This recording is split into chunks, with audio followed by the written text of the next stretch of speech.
Matt Levin from River Radio with stations in Columbus and Worcester. I'm a member of the program committee for MBMTC 2024. I hope you had a chance to visit with some of our exhibitors during the break. Thanks again to TELUS Alliance for their sponsorship of the morning break. As we heard at the end of our general session, this breakout session was supposed to be a presentation by Dan Hills from Summit Technology Group on keeping stations compliant. Unfortunately, Dan had a last-minute conflict arise and wasn't able to join us. However, we are so pleased that Chris Crump from Comrex agreed to step in with a moment's notice to do a session for us. Chris's presentation is about WebRTC, a disruptive and life-changing technology. Few people are even aware that it even exists. However, it touches the lives of hundreds of millions of content consumers every day. Since 2013, Comrex has been pioneering WebRTC broadcast applications that harness this uniquely powerful technology to help broadcasters reduce costs and enhance on-air content quality by increasing TSL with enhanced caller audio. Chris Crump is the Senior Director of Sales and Marketing for Comrex, a position he has held since 2004. In 1987, he began his professional radio career at ABC Cap Cities Detroit before taking the features editor position at Media-Based Research Monday Morning Replay. He then took roles as on-air remote broadcast engineer and creative services director roles at Capital Broadcasting, subsequently Paxson Communications in Orlando, and the Ron and Ron Radio Network in Tampa, St. Petersburg. In '96, Chris moved to the manufacturing side of the broadcast business, performing sales and marketing roles for Spectral, Euphonics, Symmetrics, and Klotz Digital America. Chris is a CBNE certified member of SPE Chapter 5 in Atlanta and resides in Beaufort, Georgia. Chris, thanks for Comrex sponsorship of a great reception last night, and thank you so much for your willingness to present this morning. I'll turn it over to you. Yay! I just had some really bad career flashbacks when he was going through my... I was like, man, I can't believe I did that job and got paid for it. Oh, goodness. So WebRTC, that's pretty much my presentation. He just... And we're done. How many people have smartphones? How many people have WhatsApp on their smartphone? Or what's that, Facebook Messenger? WebRTC. Web real-time communication, it's on our smartphones, it's on our computers. If you have a web browser, you have WebRTC and you're probably using it. So now we're going to get into the guts and find out how really boring it is, but how really critical and crucial it's been to all of our lives, and how we can get it into the broadcast studio and actually enhance and improve the sound of people on the air, which when it comes to like listeners on the air, I absolutely hate. There's no way to improve them because they're all idiots. Anyway, I digress. So, content providers, yes, we want better content on the air, and that's kind of what Comrex has always been about. We're about helping broadcasters harness technology to make their content sizzle, shine, increase your TSL, increase your listenership, and that's kind of what we want to do. So I'm a big history buff, so I like to do a little kind of review of where Comrex has been and where we're going. So in terms of Comrex time, these are the important benchmarks. Alexander Graham Bell inventing the radio telegraph, or the telephone. Somewhere in here, like 1961, Comrex was born, and we started to create actually audio products for television. We did one of the very first wireless microphones using 26 megahertz, I think, back then. Some IFE queuing systems that some TV stations still have on racks in their stations. The LPQRA CTA little pack that had a little switch on it, crystal-based thing. And VHF monitors and some other stuff like that. So telephone starts to data, HOTS codecs, or the ISDN codecs, and then outboard then in the internet. Which basically it changed all of our lives. Somewhere around in here, engineers came to me and said, hey, we're going to do an IP audio codec. And I went, I'm not going to make any money at that because trying to do audio over the internet is rife with peril. My frame of reference at the time was Windows Media Player.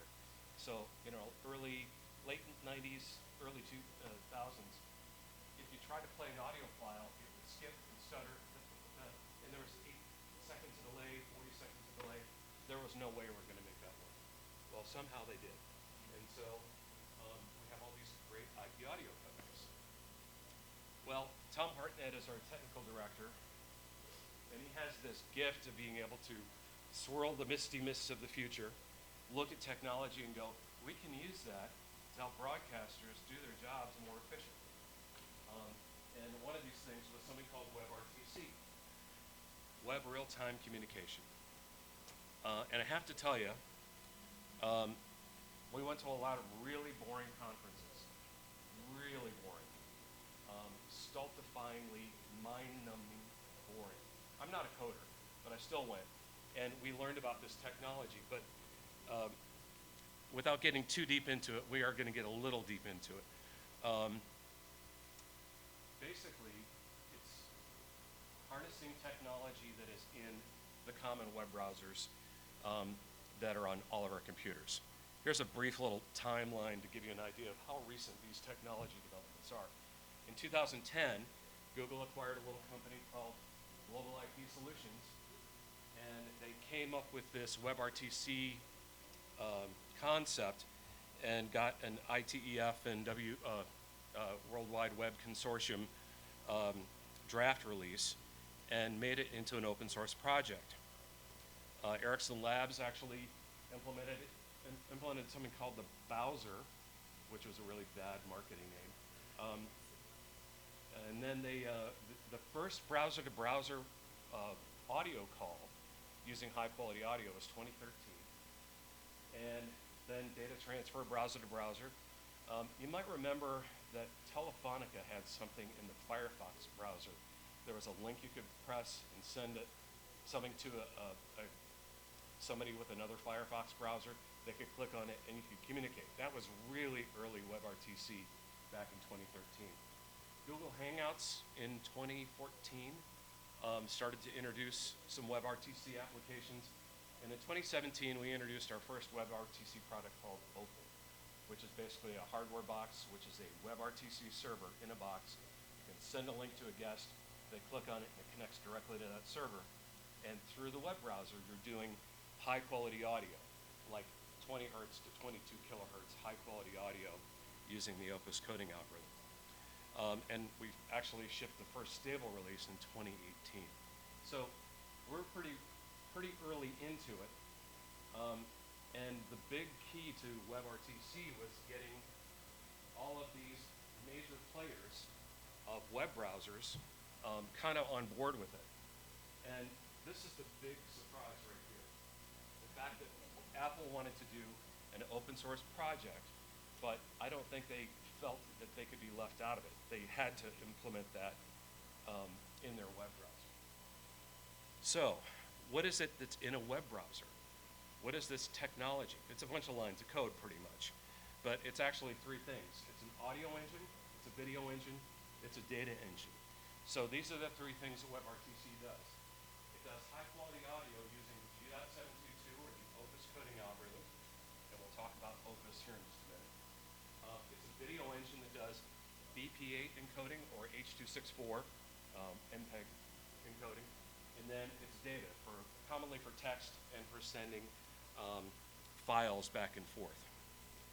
So what happens with WebRTC is there's a little line of code, usually hooked to a link or a button on the page, and a little line of JavaScript wakes up the engine that you're going to use.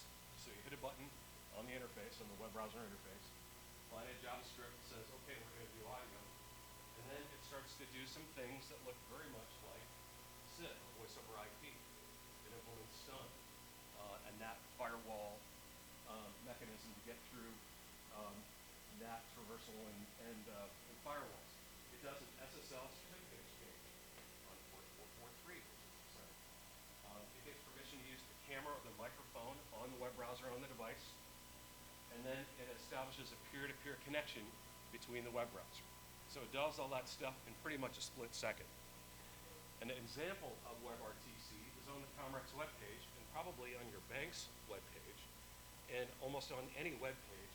You might see a little phone icon in the lower right-hand corner, and it says, if you want to talk to somebody, click on the button. And then all of a sudden someone pops up, and you can hit call now, or you can do a video call. That's WebRTC. It's on almost any commercial website I know that even my bank, which is a credit union, has it. Oh, my vet has it. So you'll see it on almost any website and on the Comrex website. I'm not going to be answering calls today, by the way, if you go to the website. To get even more boring, this is kind of the application stack of WebRTC. There's a API and the capturing from the verification session manager. And if you've ever gotten into voice over IP or SIP, it looks very similar to this. You know, it's basically doing an exchange of data between the two web browsers, issuing a line 200 command, looking for positive acknowledgement for the data to transfer. And all this stuff is going on inside of the WebRTC application in the web browser in the background. So a lot of people say, so it sounds like it's like Skype or like Zoom. Actually, it's not.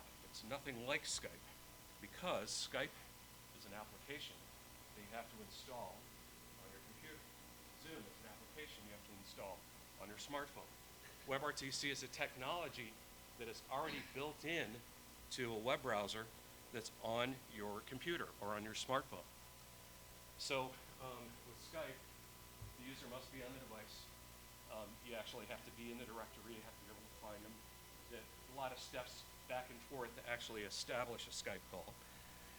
And it's owned by Microsoft, which is probably the worst thing that any company can be, is owned by Microsoft. I have a diatribe. Just ask me about Skype and how they screwed us on an implementation we did for our Stack VIP phone system. I could do that now, but we don't have enough time. Hate Microsoft. So WebRTC is open source, which is beautiful, which means that anybody can implement it. You don't have to license it. It's an open source project. With Skype and with Zoom, you have to be registered on the app. WebRTC is just a simple link. It's real simple. You don't have to be registered at all. Skype is actually pretty well engineered. It's just not friendly to integrate into a product. And again, ask me about this over cocktails, and I'll give you the full story. WebRTC is relatively easy. It's super easy to integrate. Even putting that little thing on our web page is just a little line of code that goes in there, and it's done. And think about it, 7 billion endpoints. You can send that link to one of billions of people on the planet. All they have to do is click on it, and they connect to you. Crazy. So Skype uses an algorithm called Silk, which is not a great algorithm. If you've ever heard a Skype call, it sounds like they're underwater. It cuts up. It's kind of low quality. WebRTC uses something called Opus. But to be fair, Opus actually employs Silk in a very limited fashion. So Opus is actually like a Reese's peanut butter cup. It's two great tastes that taste great together. Some of the things from Skype, like the Silk algorithm, but it also employs something called Selt, which is more of a music-oriented algorithm. Silk is more of a voice-oriented algorithm. Opus is smart enough to be able to choose between the two. It looks at the source of the audio, and it can determine whether it needs to use Silk or Selt or both. And it's a pretty good sounding algorithm. In fact, we have employed Opus in all of our products because, number one, it's open source. We don't have to pay a license fee for it. We like the ones that are green because they're license free. It makes the products less expensive. Unlike something like AAC, we love AAC family of algorithms, but we have to license them for a lot of money from Fraunhofer ISS. But we still employ some of those. But you can see that based on the bit rates that are available and the audio quality, Opus pretty much spans all of the algorithms that are pretty much available. G.722 being down here. And Opus is actually, it checks all the boxes for high quality, stereo, full bandwidth, low delay. We like Opus. All these applications are using WebRTC, which is nuts. Some of these don't exist anymore. Some of them do. But you'll find them in every single web browser, smartphone browser, kids were doing online education during COVID, and WebRTC was used heavily for that. Even telemedicine. My mom has a telemedicine appointment tomorrow, and she's going to be using WebRTC for that. And of course, there are some broadcast applications like Source Connect now, IPVTL, CleanFeed, Comrex Opal, and another service that we have called Gaggle. And look at all these ways that it's used every single day. And when I say hundreds of millions of content consumers are using WebRTC on a regular basis, hundreds of millions of people are using it now, right this very second. It's constantly in use. So one of the things that we kind of learned through the whole pandemic was that audio quality was kind of subjective, I guess. Close enough was good enough. It didn't have to be pristine, which is why you heard a lot of bad Zoom audio on the air, and you continue to get a lot of bad Zoom and Skype audio on the air, and don't even get me started on Microsoft Teams. But I chat regularly with my daughter on WhatsApp, but there are some things that we really don't like about these kinds of audio contribution for broadcast because they're really not broadcast quality, if you think about it. First of all, they employ these things. They employ automatic gain control, and they employ acoustic echo cancellation. So then people think that they can sit in front of their computer, use the microphone on their computer, have all that room noise while AGC is chasing around the audio levels and trying to cancel out the echo in the room, and it's really taxing the processor and lowering the quality of the audio. I hate Zoom audio. I hate Skype audio in the air. It makes listeners sound that much worse when they're on the air, or even contributors. So some of the things that we like to do is make sure that you turn off automatic gain control. Turn off the acoustic echo cancellation. Let Opus do its job. Make sure that you turn off other streaming apps. Make sure that you're dedicating the bandwidth on your device, on your computer, to the application at hand, because we're broadcasters, we want high quality audio on the air, and this is one of the ways you can do it. Make sure that you have QoS and MAC priority on your router when you're setting that up, or when your contributor is setting that up. If they can't do it, engineers are, one of our really sad jobs that we have to do is go to a talent's house and get into their router and set all this stuff up for them. But if they're regular contributors and you want the audio quality to be good, do that. Give them a super simple interface. Have some dedicated hardware on the studio side, so you're not having to Frankenstein something like having a PC with a sound card and then some kind of Frankenstein cable into your audio routing system or into your on-air console. Educate the users, make sure that they know how to use it, even if it's super simple. You can never assume that a link is something that they can manage. Click the link. I don't understand. See that link right there? Click on it with your mouse. And you have to have realistic expectations. I say that because some people think that, this is great technology, it's on the internet, I'm using my smartphone, it's going to be perfect, but not while I'm driving down the highway, going between cell sites and having cell handoff. So be in one place, have a good internet connection, and for goodness sake, please wear a headset. Like that. That is something you want. You want a headset? Yes. Yes. Headset? Yes. No. Earbuds? No. Even worse, talking into the microphone, cell phone, don't do that ever. Those are things you don't want to do. Ever, ever, ever. Not on the train, not on the plane. I don't need to hear your conversation. Put on a headset.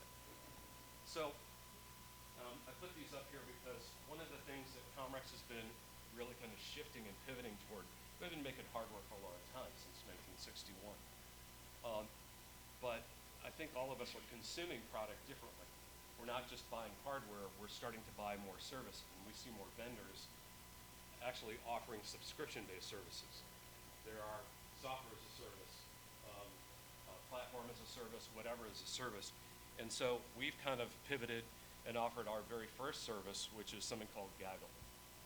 And basically what Gaggle does is it gives us the ability to utilize this WebRTC technology and have up to 5 people gather together in this interface and then connect to a hardware codec back in the studio. So subscription-based, but uses hardware on the studio side. So again, we're not having to hobble together some kind of solution to be able to deal with some kind of software thing like Link. It's actually connecting to a Bricklink, Comrex Bricklink codec or an Access codec back in the studio. And that gives you the advantage of having professional broadcast connectors, a piece of professional broadcast hardware back in the studio that is reliable and proven, and of which there are, I don't know, 100,000 out in the field. So you have a way to connect to any of those devices pretty much anywhere. And if you already have an Access or a Bricklink codec in the studio, it's just a real simple $35 a month. You send a link to somebody. You can invite everybody that you're going to have on that Gaggle in one little email. They get it, click on it, and boom, they're connected directly to that. Everybody is conferenced internally, so everybody has their own mix minus. And as long as you're feeding a mix minus from the Bricklink or the Access in the studio or from your console into that, that audio gets back to them, and everyone's happy, and it sounds great. So a couple years ago, I did a test with a gentleman in Scotland, and this is the audio, so you can get an idea of what it sounds like. Gotcha. I'm going to go ahead and start recording now so we can get some audio back and forth. Thank you. I have to say, you are sounding very good. Well, I thank you very much. I'm a highly trained professional. I was talking of technical quality. Oh, But take the compliment anyway. I was kidding. I know I suck. That's why I'm not a Yeah. jock anymore. That's why I sell gear. No. Yeah, so that audio quality is using just a simple link that I sent to this guy in Scotland. He put on a headset, USB headset into his computer, clicked the link, we had a nice conversation. Very low delay, very high quality audio using the Opus coding algorithm. So you can have all these people out there, remote contributors. In fact, the Bob and Tom show in Indianapolis, all of their outside contributors use our Opal platform to contribute to the show every day. So you're not having to put a $4,000 codec in front of them and some equipment that they might not be able to use. If they have a web browser and a computer, a MacBook, and a headset, pretty much all you need. And again, it's connecting to a Bricklink, mix minus into that, done and dusted. All for $35 a month. Gotcha. I'm going to go ahead. Okay. So, what about the people that are link averse? People that they see a link, they get confused, they don't know that they need to click it, they don't know what to do when it opens. They'd much rather just dial a phone number. It happens. Politicians, sports figures, people that just don't want to have to deal with technology, they just want to make a phone call. Well, we all know that cell phones sound horrible on the air. I don't know, anybody know Neil Bortz? Yeah, so if you ever heard Neil Bortz on the air and somebody called in and they were on earbuds, he would hang up on it because he hated the sound of a cell phone, especially with earbuds on the air. It's made to sound horrible for a lot of technical reasons that we won't get into, but that's a whole different presentation. Especially since they're trying to cram 10 phone calls on a single data channel across the network. They use something called pseudo noise encoding. It strips all the humanity out of the voice. It takes it down to the lowest audio quality possible, so the data rate's really low. But it's compressed through the mobile network, made to sound awful. Once it hits the public switch telephone network, by default, ever since Alexander Graham Bell invented it, it goes down to 3.5 kilohertz audio, thanks to Nyquist theorem. For those of you who know Nyquist theorem. Okay, anyway, moving on. But phones on the air, cell phones on the air, sound horrendous. But they don't have to. It's crazy because we have professional audio codecs on our phones. Anybody who's ever made a cell phone call to somebody else with a cell phone goes, wow, you sound really good. It sounds amazing.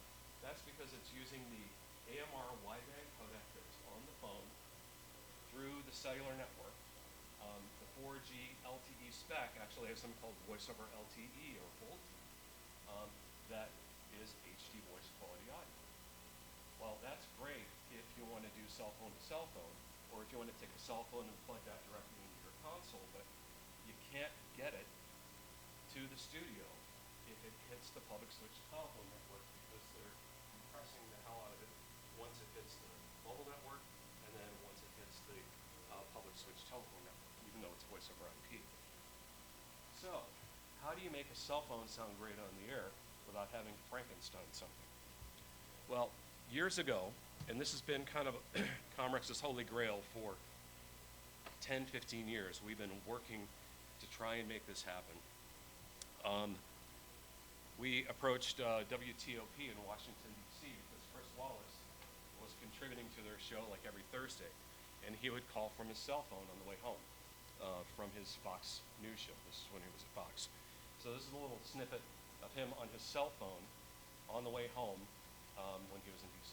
Joining us to talk about it all, Chris Wallace, host of Fox News Sunday and moderator of the final presidential debate. How you doing, Chris? I'm great. Good to be back with you guys. Well, you know, I should say that many people say the winner of the debate was you, Chris. Let me just say the country is safe because the only thing I'm going to be in charge of is my Sunday show. Very good. So why don't we start talking? The audio quality is not great, and sometimes it's a lot worse than that. We've all heard really bad cell phone calls on here. I was listening to Sean Hannity one day, and he had Donald Rumsfeld on, and I thought that was going to be a really compelling interview. But the audio quality was so bad, and you could tell that Donald was in the back of a limo, and the cell phone was buried in his throat. He probably had a scotch in his hand, and he's trying to promote a book, and I can't hear him. And I'm like leaning into the radio, thinking that's going to make it sound better.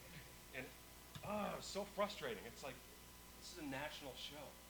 The audio quality, I mean, you should care enough to have your audio sound good. If you're trying to sell a book or whatever you're trying to sell in the air, shame on Sean Hannity for that.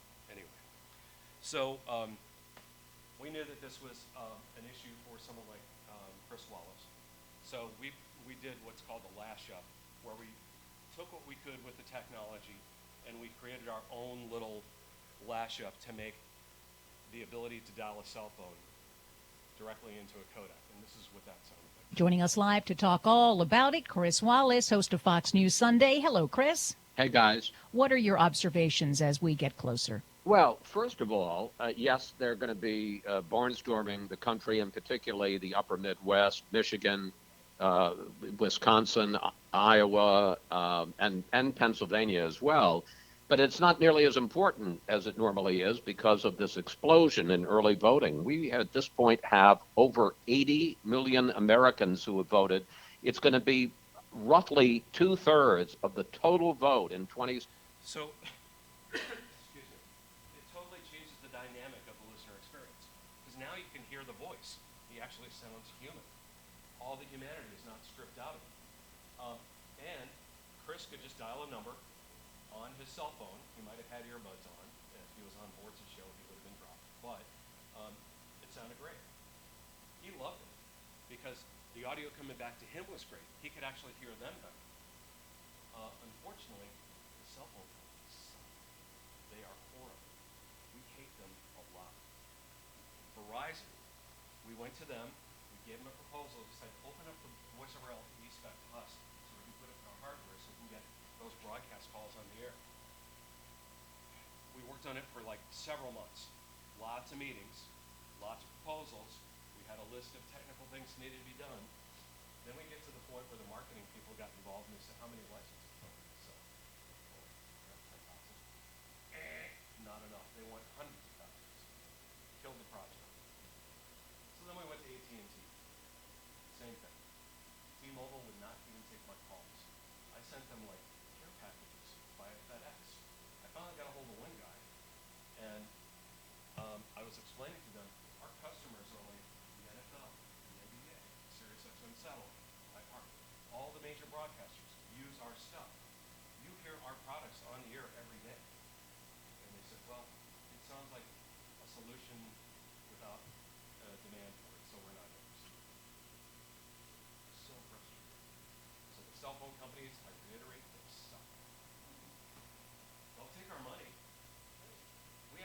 offered them tens of thousands of dollars in development money, and they still wouldn't do it. Arr. So we had to go off and do it on our own.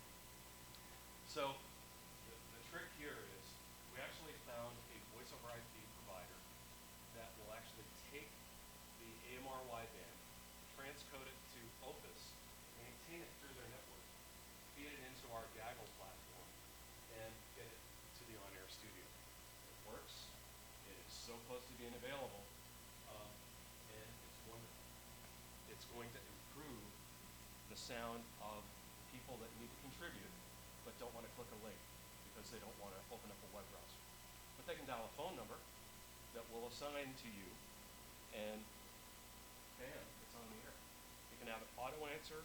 You can have the person who is your producer answer it in the interface, and it's a really low $50 a month. So here's a nice little bit of news. Everybody that's in here, if you are interested, because we have elections coming up in about a month, if you want to use it on the air, I will give you a free license to use through the election. It's a $50 value for a phone over.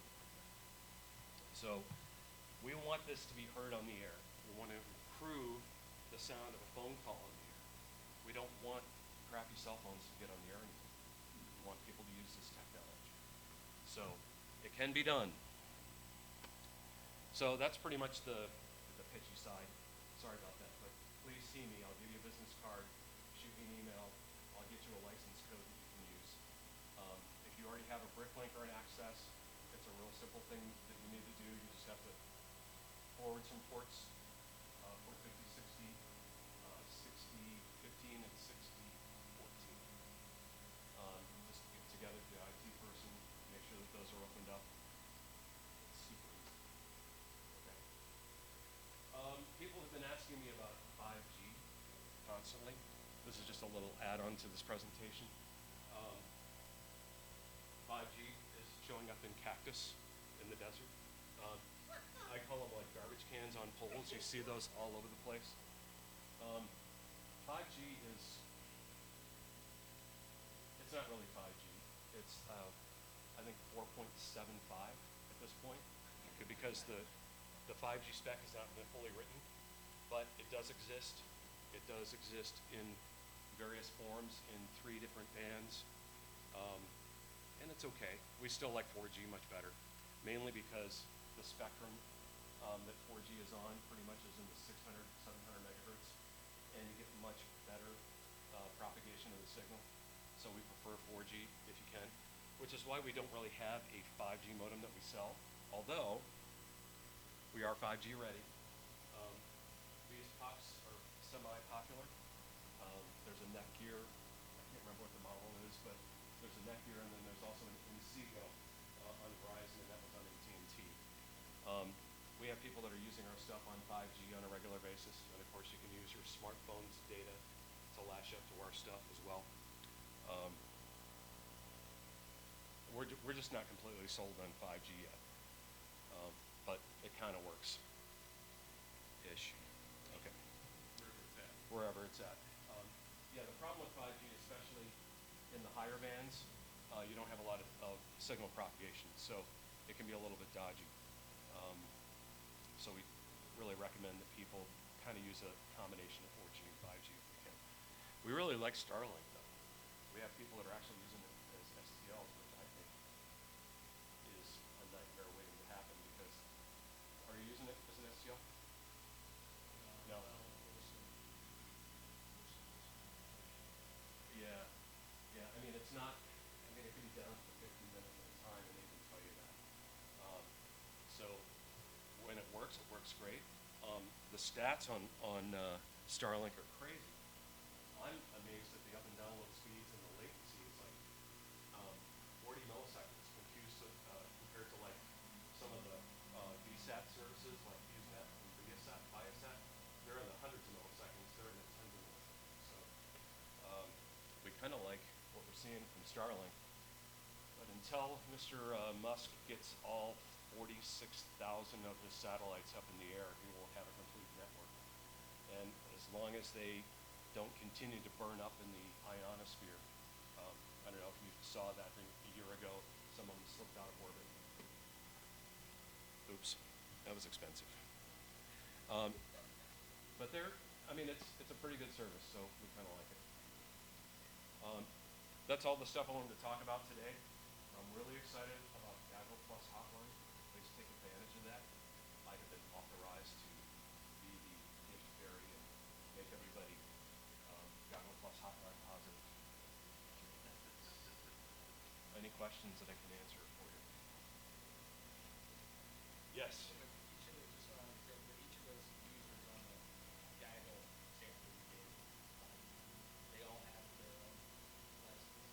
No, so the license is basically a seat that connects to your codec.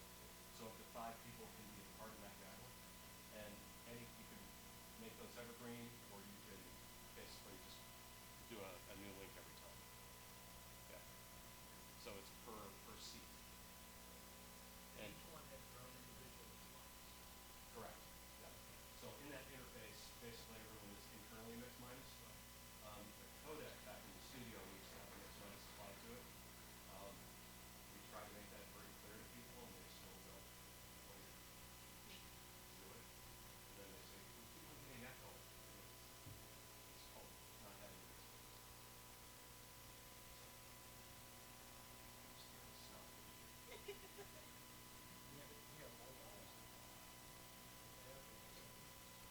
Yeah, Opal is its own thing. So the difference between Gaggle and Opal is that with Opal, you have to have a static IP address, you have to have a domain, you have to forward that CNAME record to that IP address, and you have your own server right there. This is really designed for people that don't have a static IP address, don't have a domain that they can dedicate to it. It's our own little cloud server that we have.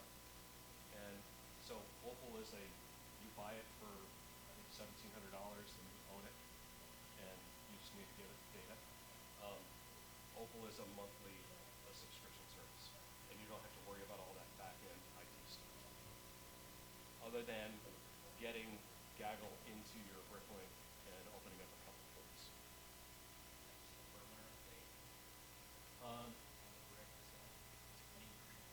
You definitely need to keep your Bricklinks up to date, your access up to date. I want to say 4.5. You need it, and we're at like 4.6p3. So as long as and Bricklink 3 is only 5. So they're all essentially have it already. Correct. Yeah. So update your units, and that's about it. It's super simple. Not for everybody. It's not simple for everybody. I keep telling myself that. Well, you're talking about people who are legal first, so. Yes, that's exactly it. But it's a great tool, and hopefully you guys will take advantage of it and please your listeners. Make it sound great for those that are listening. Any other questions?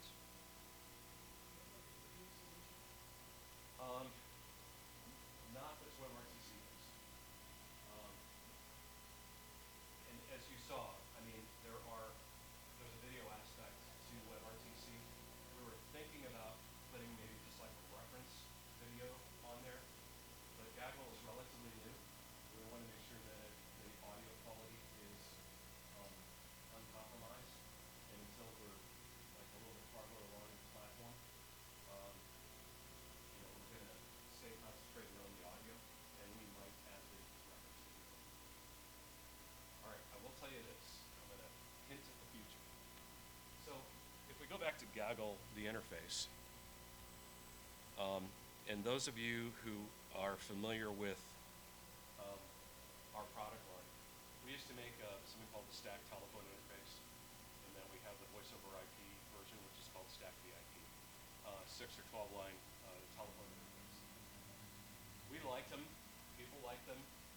They liked them even more when we stopped making them, which was crazy. I mean, we couldn't afford to do it required a huge hardware overhaul.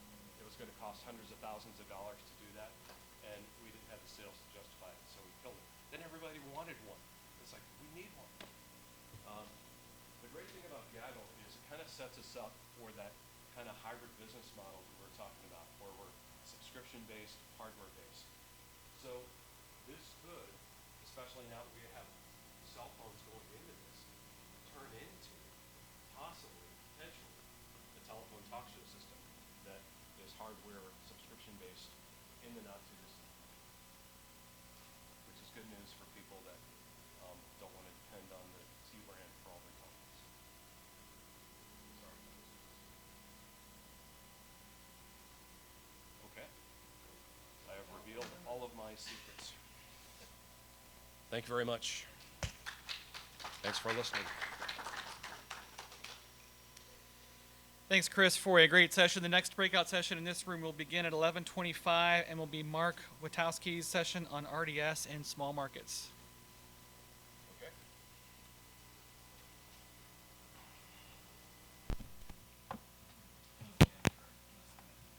Oh, my pleasure.